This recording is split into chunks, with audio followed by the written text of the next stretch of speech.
Hey guys, what's up? Welcome back to the channel. It's Cynicalex, and today we're going to talk about the 2 new characters, how to acquire them, what I think of their acquisition, and then the 3 new uniforms, uniform effects, and then the optional uniforms for these ones so that you can get a head start on building them if you want. We'll look at the uniform collection as well for the bonus rewards there. But really quickly, I just want to touch on something that I had said earlier in the earlier video today. By the way, thank you guys so much. I woke up and the video had like 25,000 views in 4 hours, which is insane. There was like thousands of likes, and I was really impressed with all of the conversation. So I really appreciate that. And hopefully, more than that, the Netmarble devs will take notice of what you guys all think and sort of the collective opinions of the rewards. However, there was one thing. I did say the inflatable ball. I understand that all basketballs are inflated. Yes, sorry, I made that mistake. But the other thing was I said that you shouldn't play the game just for the sake of the fun.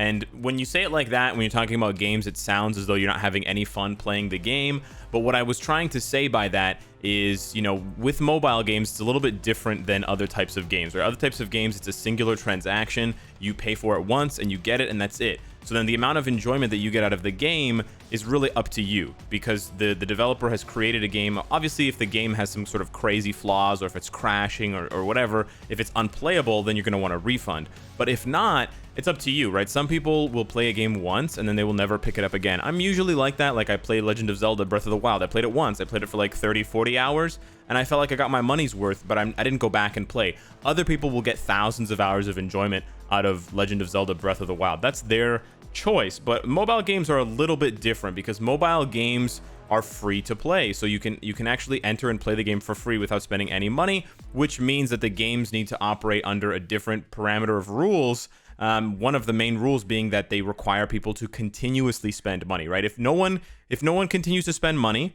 the game will just shut down. That's just true of any mobile game. So what I was trying to say when I meant play it for the fun of it, what I was trying to say was, or the idea that I was trying to imply was that if there is no sense of progression, and if there is no reward for progressing, i.e. getting your characters to tier 3 and things like that, then players will not only lose the motivation to progress, but I imagine they'll lose the motivation to spend money in the game and support the game. And if that happens, if people stop supporting the game, then the game loses money, then the game will eventually close. And so I want the game to last as long as possible. Therefore, people need to spend money.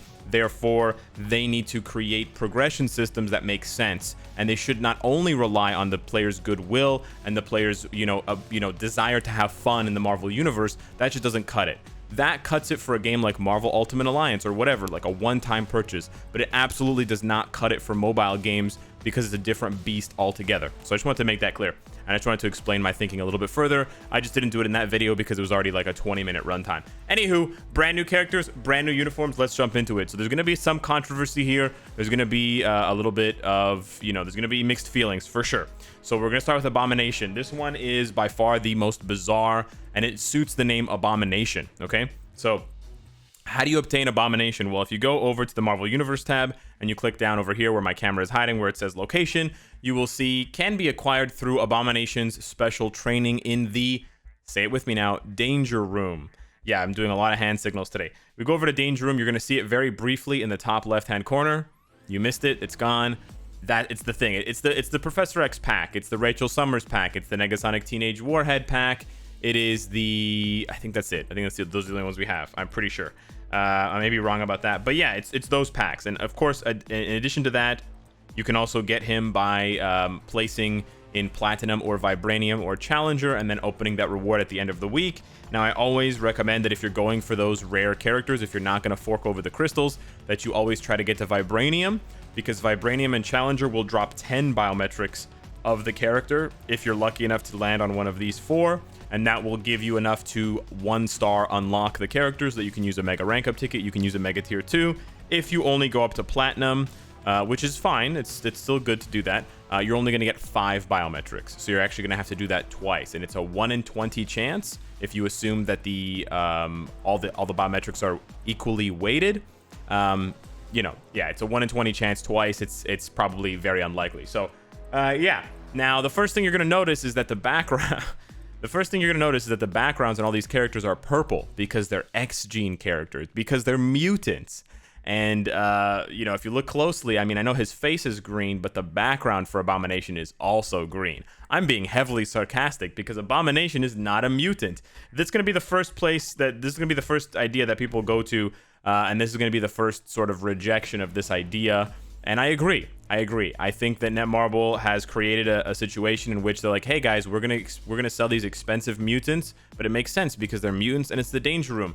And it's weird, but the psychology just makes sense, right? It's still 4,500 crystals, which is a bummer, but at least it makes sense thematically. It no longer makes sense thematically. So when things start to not make sense thematically, you try to find another answer, and the only answer here is, it's a 5-letter word. It's also about green. It's greed. Yeah, greed. So a lot of people are going to see this as a greedy move. I agree with you. I think they could have easily sold Abomination for 2,500 crystals like Mystique instead of 4,500. And then with the free Mega Tier 2 ticket that they're giving out a lot more nowadays, once a month, you could basically get your free Abomination after paying in that 2,500. Now, some people would argue that the rewards that you get, the cumulative rewards that you get for the Danger Room pack are better, right? Because you get 4,500 crystals, you do get some crystals back, so it actually only ends up costing you like 3,200, and you get the character to tier 2, so you don't have to use the mega rank up ticket or the mega tier 2 ticket, and you get some other things as well. You get some feathers, you get some ISO, but the thing is, players have to have that buy-in amount ready. They have to have 4,500 crystals saved, and that is before they consider anything else. So if you want to get Abomination, you may not be able to get Hulk's uniform or Amadeus Cho's uniform or She-Hulk's uniform. So I think it's a high buy-in cost, and this comes at the same time, right? This comes at the same time where we've been asking for so long now, can you give us more daily crystals? We haven't gotten more daily crystals since you gave us the weekly crystals back in 2017. So let me just remind you guys, those 30 crystals that we get once a week, which only amounts to 120 crystals a month, which is insane. 120 crystals a month when you guys are releasing multiple 1,000 crystal uniforms every month, right? It's like here's $1, but the plate of food costs $100, and you have to buy. Like, if you don't buy it, you're gonna starve, right? If you don't, but it's not that you're gonna starve, but if you don't buy anything, if you don't participate in the update at all, it's boring as hell, right? I mean, sure, Amadeus Cho, Hulk, and She-Hulk are free-to-play characters, but you need their new uniforms. None of these characters function without their new uniforms, so you have to drop down at least 1,000 crystals right away, right? So, yeah. And then people saying, oh, you could just skip the update. Yeah, I guess you could skip the update. Why don't you just uninstall the game then? If that's your attitude, just skipping every update because it's too expensive. Why not just acknowledge the fact that the price of things has gone way up in-game, crystal-wise, but we're not getting more crystals. It's inflation only on one side, right? I want you to work longer hours, but I'm not going to pay you more. You got to keep working, but I'm not going to pay you more, right? So I think people are going to be upset, and I think they're rightfully so. I think it's rightfully so that they are upset. It's disappointing. I think if they were going to release this Abomination, I think if they released Abomination in the Danger Room and they said, you know, we're going to triple the daily crystals to 75 per day, and we're going to change the weekly crystals to 150 per week, I think that would have been great. I think players would have been fantastically happy. They would have made more money, yada, yada, yada. But here we are. Once again, the game just decides to squeeze and milk as hard as possible without giving an inch, right? Without giving an inch. So yeah, as far as Red She-Hulk, you will not be surprised here. Red She-Hulk is available through the biometric subscription. So the only way to get Red She-Hulk is to pay $10. If you're a brand new character, you do get 3 free days of a bio subscription. A brand new player, by the way. Brand new, not a returning player. If you're a brand new player, you will get 3 free days or 4 free days of a bio subscription, and you can choose her at 1 star. You get 20 biometrics, but otherwise you got to throw $10 or whatever it is in your local currency, and then you're gonna have to use a mega rank up ticket, a mega tier 2 ticket. So yeah, it's a little bit disappointing. There are technically no free-to-play characters in this update, which would not necessarily be a problem if they were to address the problem of the daily crystals and the weekly crystals, but because they haven't done that, it becomes just the same old cycle with Netmarble and Marvel Future Fight. So yeah, that's how you obtain the 2 new characters. There's no other way to obtain them. I guess Abomination is technically free to play if you can get to Vibranium and up, or sorry, Platinum and up every single week. but try to get to Vibranium for those extra 10 bios to reduce the amount of RNG. Now, as far as the uniforms go, let's go and check out what you need, and so you can plan ahead for them. Starting off with the Immortal Hulk, his uniform effect is going to give him 10% crit rate, 50% crit damage, 10% chain hit damage, and then it's going to buff his passives. So a lot of stats are being thrown at this guy. He's going to easily cap his crit damage, much more easily cap his crit rate. I believe on his skills, he does not have any crit rate buffs. He has an all attack, all defense, character size, HP buff, but that is it. So yeah, you're not going to get any extra buffs as far as crit rate goes like you see on other characters, but you do get a ton of those buffs on his uniform passive. Now, as far as the optional uniforms for the Immortal Hulk, we have She-Hulk Fantastic Four, we have Iron Man Avengers 3099, which is from the story missions. We have Domino Marvel Now, which is okay. We have Crescent Lifestyles 1, which is a bit of a bummer. And then we have War Machine Endgame. Now, the most important ones for Hulk, in my opinion, are 2 and 3, because those will allow you to build him both PvE and PvP style, because you have access to physical attack and HP here. And then you have access to attack speed, cooldown, HP, ignore defense here on the 3rd slot. So that would be Iron Man and Domino. Not bad. The 4th one is probably the least popular unless you know you're going to give him a rage, because dodge is the only good stat here besides maybe all defense and maybe movement speed. And then the 1st one and the 5th one are decently valuable as well. And of course they are War Machine and Fantastic for She-Hulk. So yeah, not bad on the options there. For Amadeus Cho, bronze uniform, I don't believe he has buffs as well. Maybe he does. He has an all attack, all defense, all speed buff. I don't believe he has his accumulation. Oh, he's got 15% crit rate. Okay. And then he's got all defense down. He's got a heal. And then he's got some other things. So yeah, a little bit of crit rate on there. And then he's got some crit damage on his passive, which I believe was always there. That one didn't change. This one changed. He lost his guaranteed dodge, and instead he got guaranteed crit rate. So more offense, less defense. Makes sense. He's not as bulky. Actually, wouldn't he be harder to hit if he was smaller? Who knows? As far as the uniform effect, he's got a 100% chance to increase his crit damage by 50% on a critical attack. So he's basically got that crit increase that Namor, Sabretooth, Negasonic, and Victorious have. So basically his crit damage will bump up by 50%. So if you have it at 200, it will bump up to 250%. And then his 8th Greatest Genius passive changes, which we've covered with the guaranteed crit and guaranteed dodge swap. And then for the optional uniforms, oh, I don't have this one done all the way. Oh, I do. I just don't have all the optionals. Okay. So yeah, never mind. So we got Beast, Uncanny X-Men, not a very good uniform. We've got Luna Snow Lifestyles. It's a good uniform, but it's expensive. We've got Rocket Raccoon Endgame, which was good for Rocket. We've got Captain America 3099, which is, you know, keeping the theme with the Iron Man one. And then we've got Ant-Man Team Suit. So yeah, I'm not a huge fan of these optionals, but yeah, only one of them isn't free-to-play friendly, so it's okay. But yeah, Amadeus Cho. And then for She-Hulk, in She-Hulk's case, her uniform effect used to be, just to remind you guys, on the latest one before this one, 10% all defense, guard break immunity, and then lawyer up passive got it, or lawyer up leadership got improved. Her leadership that increases damage dealt to male characters. With the new uniform here, she gets gigantic feet, and she also gets 30% all attack. So instead of the 10% all defense, she gets way more attack. She keeps the guard break immunity, and then her leadership gets increased again. So I believe with She-Hulk Fantastic Four, it's 60% increased damage to male types, and now it goes up to 65%. So they keep that like 5, 5, 5, 5. I believe with the original uniform, it's 45 or 48. Okay, and then it goes up to what, 50 or 55? 55, and then 60, and then 65. It's pretty hilarious.